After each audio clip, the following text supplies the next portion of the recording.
Alright guys, welcome back to the channel. Another It's Tadpole MMA UFC prediction video. The Tadpole is cooking this week.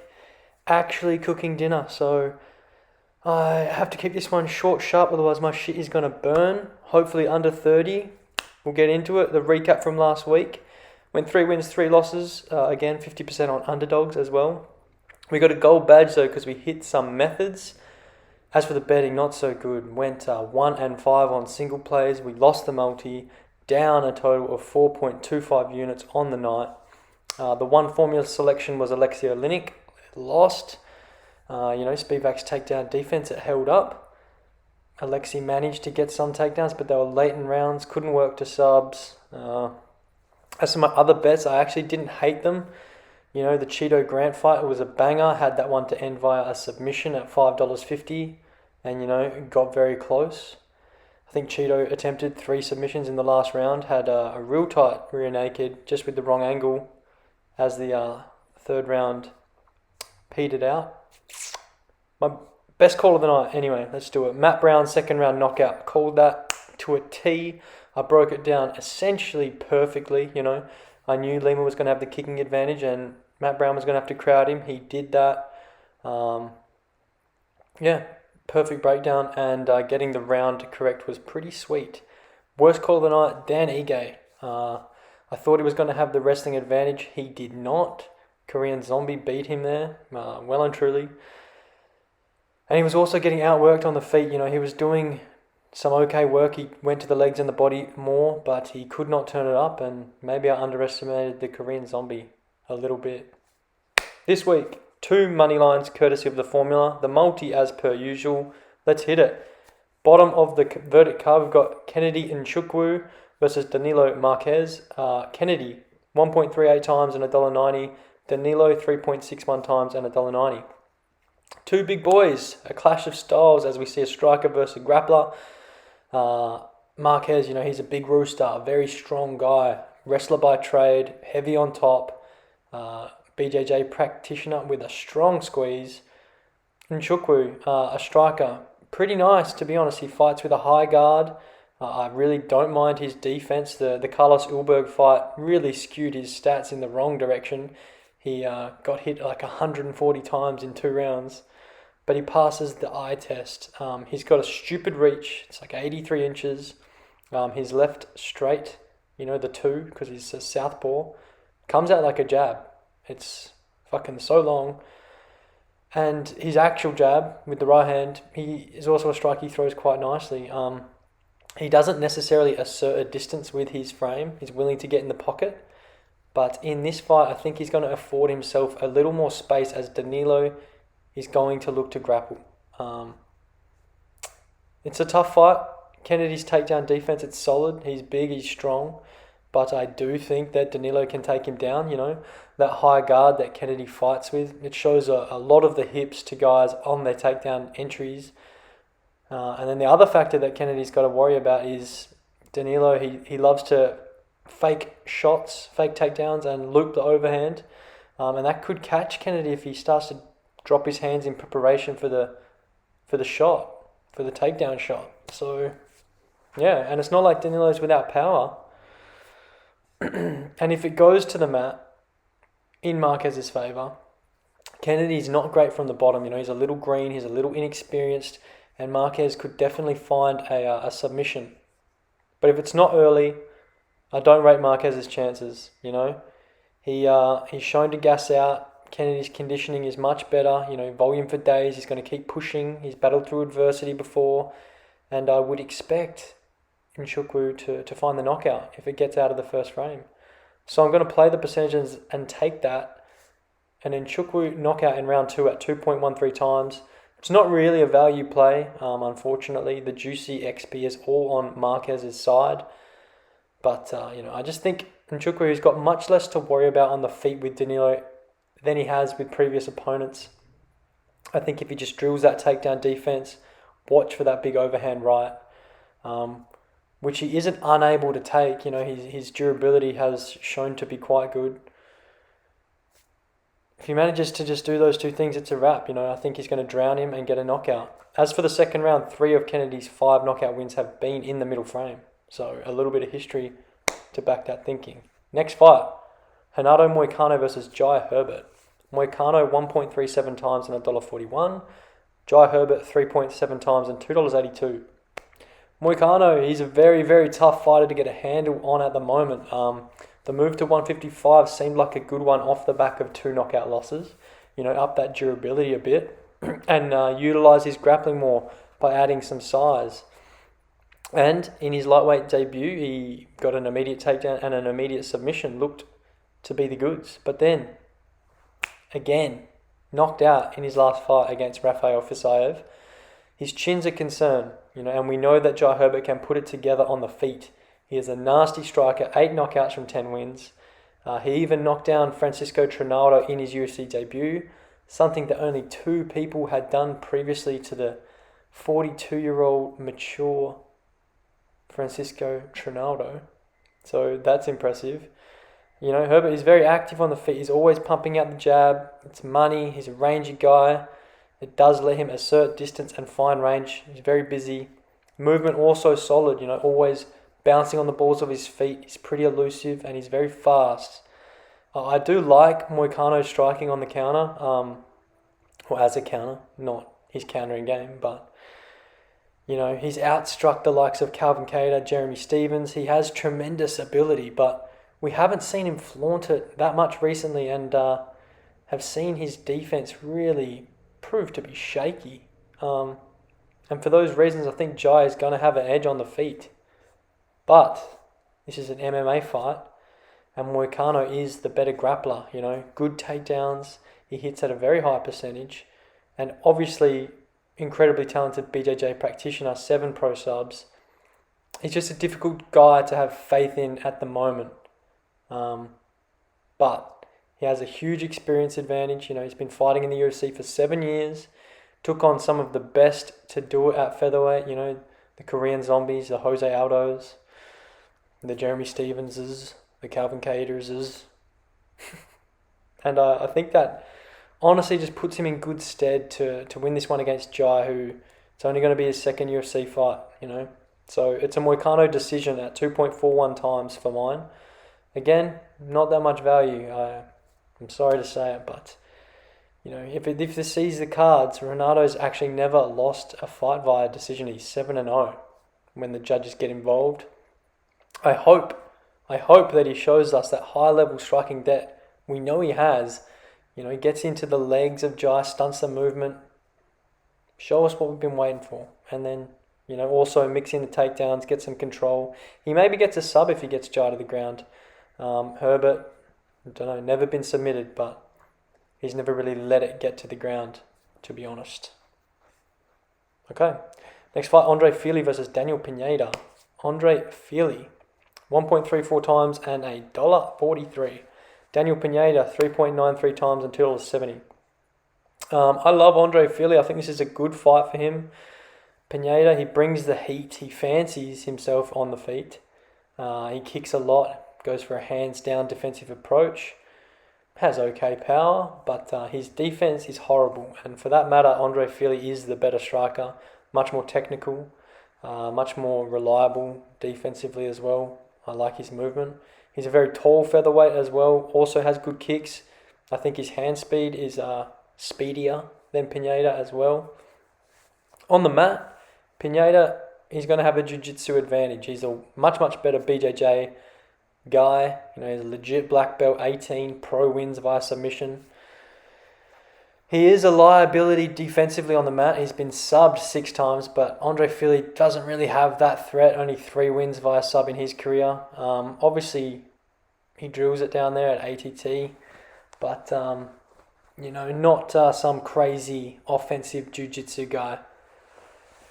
In reality, it's whether or not I think Pineda can get this to the mat. And before Andre Fili took on Bryce Mitchell, I would have been confident in saying absolutely fucking not. Because I really like Fili's wrestling. He's leaned on it in fights before, both offensively and then has ability defensively. But Bryce Mitchell, just owned him in the grappling in his last fight. 7 takedowns, 10 minutes of control, dominated him, which was so surprising. I don't think Pineda is as good a wrestler as Bryce has proven to be, but it's a fucking concern. It's a big concern. But I'm taking Fili. And I'm taking a round 1 knockout at 5.15 times. Pineda starts fast. He likes to get in his opponent's face. But with that defense not showing up at the same time, I think Fili can catch him. Cub Swanson in Pineda's last fight, he finished him in the second round. Hurt him in the first, even though Pineda had a good first round. He still got caught. Very susceptible to the longer strike. Cub was managing to utilise that by bouncing in, shuffle step 1-2. Fili's going to be able to do that without even having to enter range with the dimensional advantage that he is at in this fight. As for the first round play, a little bit ready into that. Cub hurt him in the first and was close to finishing. Andre Fili's side, 6 of his 9 pro KOs coming in the first round. And I do have a bit of a soft spot for Andre. I think it's a good fight for him, but it is a little risky if we get to the mat. But Andre is very experienced, grown up in the UFC. He will need the takedown defense, but he also has offensive wrestling ability, which he could lean on, as maybe unwise as that may be.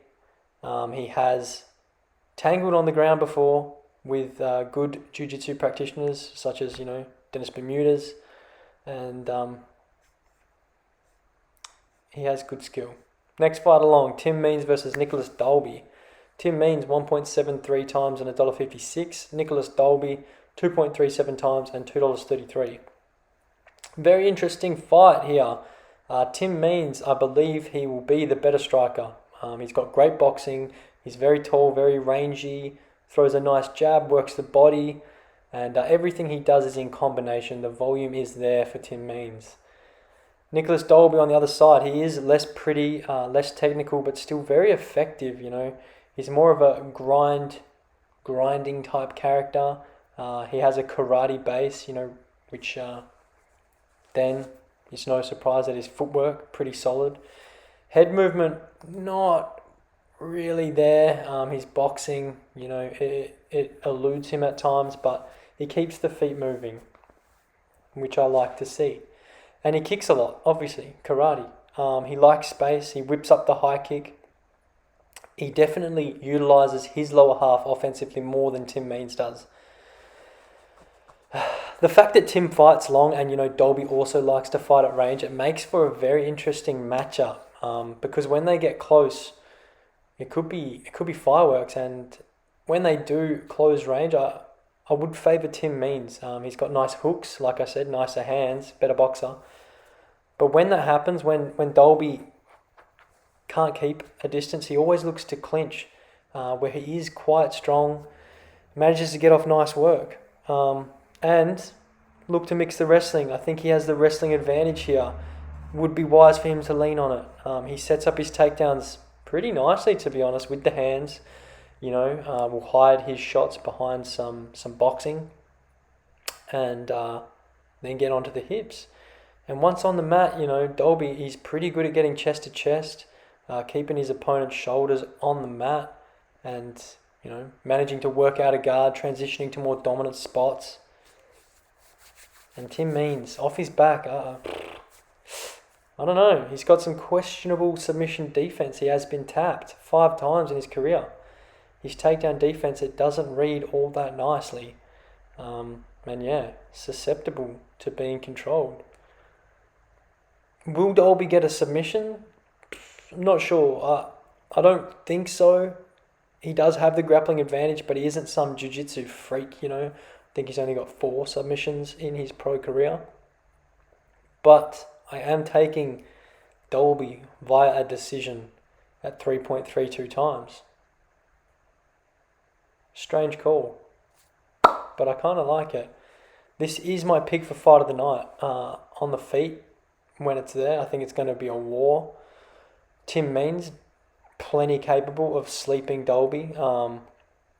Nicholas, He's never been finished to strikes, so there's a level of durability there, but he has been dropped in 4 of his 7 UFC fights.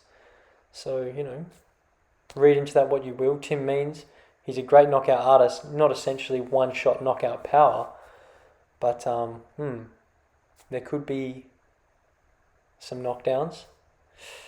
But Dalby, he's battled through that before. Nothing he has not seen. Anyhow, overall, I think that Dalby can square it up on the feet with his kicking game, kind of match that pace and volume that Tim Means likes to work with, and then lean on some clinch control and wrestling to just edge it on the cards. Co-main event, we are hustling. Dinner is not going to be burnt, hopefully. Tanner Boser versus Ovin St. Preux. Tanner Boser, 2.01 times and $1.64. OSP, 1.99 times and $2.20. This one is at heavyweight. Thought I'd let you guys know. Tanner Boser always fights at heavyweight, but OSP's been shuffling across the divisions for his last few fights. I think heavyweight will help OSP, help that durability. It's not that big of a factor here, purely based off Boser not really being a knockout artist, in my opinion. He obviously has power. He's a heavyweight. But Tanner, is more of a volume heavyweight, stick and move type fighter, less of a crash and bang, one shot. You get it. For those of you that have watched my videos for a while, I know there's a couple out there. See you in the comments, lads. You'll all know that I am done picking heavyweight fighters purely off the fact that they move better. It's cost me before, and I won't be doing it, but it has to be said that Tanner Boser does have the much cleaner footwork of these two fighters. He's way swifter, way more agile, way lighter on his feet. OSP, he just stands there. He's stationary so frequently. Very heavy on his lead leg, back leg, bloody hell. Parallel. Yeah. OSP, dimensionally, at an advantage in this fight. He's got a little bit of height, but he's got a crazy reach. He's a very rangy guy. He doesn't do enough to make it a factor though. His jab is great, but when he throws it once every fucking blue moon, it's just not enough. Especially against Tanner, who is so busy, always on the move, always circling, good lateral movement, and then always pressing as well, looking to get back to the center and control the cage. Tanner Boser always throws the leg kick as well. He's going to have to go to the low calf. If he targets the thigh, OSP, he just might catch it and land a takedown, which would be dangerous because OSP has a nasty ground game, very heavy, very dominant, and Ilia Latifi just showed us that Tanner Boser off his back, not much to be said for skill in the stand-up department. But outside of catching a kick, OSP, he has not looked to grapple at all recently. No takedown attempts in his last 3 fights. His grappling is literally the reason why I picked him against Jamal Hill. I thought he would be able to exploit that takedown defense of Jamal, work to a submission, exactly like what Paul Craig just did. But OSP, he chose not to. He chose to stand and bang and got slept. And, St. Preux, he is tremendously skilled, but he just shows no urgency at times and does not fight to his strengths. I just don't trust him to fight at his best or to take fights where he is more advantaged or more at an advantage. So I'm taking Tanner Boser via a decision at 4.6 times. Tanner's done it tough his last couple. 2 close decision losses, the split to Latifi like 2 weeks ago, and then the loss prior to that, the Andrei Arlovsky, where people were up in arms because it was, potentially one that got away. I thought he'd won that fight, and I had money on him in that fight, so, maybe I'm just being a biased bastard, but that loss to Latifi 2 weeks ago, so recently, He's going to come hungry. I think he's going to show urgency, and he has to show minimal urgency to be more urgent than OSP. And I think he's going to out-volume his way to a decision win, 30-27, 29-28, potentially if OSP lands something significant in a round. But Boser, very durable as well, only knocked out once, way back in 2015. So, that's pretty good mileage for a heavyweight. Main event, let's go. Cyril Gane versus Alexander Volkov. Cyril Gane 1.72 times and $1.57. Volkov 2.39 times and $2.30. Two well-rounded heavyweights, not something that you see every day of the week. Both of these guys are elite strikers. Gane, better ground game, need not be said. More dangerous BJJ practitioner, good on top, very strong, good wrestling, and Curtis Blaydes. He showed us a couple things in his fight against Volkov, one being a non-existent gas tank, or a lackluster gas tank. But the other being that Volkov can get taken down and held down. Blaydes is a better pure wrestler than Cyril Gane. But that wasn't great to see in terms of Volkov going up against another guy plenty capable of initiating wrestling exchanges. The thing is, that fight against Curtis Blaydes, it really put defensive wrestling at the forefront of Volkov's growth. And, he hasn't faced the best grapplers since in Walt Harris and Alistair Overeem, but neither of those guys could take Volkov down. And that's largely due to the fact that Alexander Volkov has finally filled out the heavyweight frame. He's a guy that's always stood 6'7". I don't think he's grown in a few years, but he is a genuine 260 pounder now. And that's going to put him in good stead here in terms of the defensive wrestling and being able to peel Cyril off him. As for the height, the reach, the dimensions, it's typically something that Cyril Gane has an advantage in. He's got that Ngannou type body, but in this matchup, Volkov's taller. He actually matches him in reach essentially, and Gane is not going to be able to sit pretty on the outside like he usually can, especially because Volkov is such an elite kicker. His kickboxing is fantastic, and he uses his God-given attributes, that height, that reach, as good as Cyril Gane does. He has a really solid jab. He manages range with it, finds his distance, and uses the teep kick as well. Pretty much finished Walt Harris with a teep. That's going to really be challenging for Cyril. It's gonna give him some hurdles to overcome that we haven't seen him have to do yet. Cyril's defense, it's world class. He's got great footwork, great head movement. But Volkov, he has that ability to keep tagging him on the outside, and I think it's going to upset Cyril for sure. When they do get inside and start banging, I've got to favour Gane. He's got nice hooks. I think he's got slightly better power, pure one-shot power. And he definitely has the footwork and movement to get around Volkov's straight strikes to land his. And in the clinch, I do also favour Gane. A stockier guy. Got a good offensive wrestling base. I think he was going to be the stronger of these two fighters. And that is really kind of getting down to where we split this fight. It's very intriguing because I know Volkov has been improving his takedown defense, and that weight he has added, genuine weight, he's gonna assist that. But I can see Gane securing some takedowns here. Whether or not he can control Volkov, it remains to be seen. But it's an incredibly compelling aspect to this fight that I don't think we're really gonna know until they close the cage. So, as much as I'm kind of fence sitting on that part of this fight, I'm going to take Alexander Volkov via a decision at 4.91 times. He is so often the forgotten heavyweight, but it's unfair. He is world class.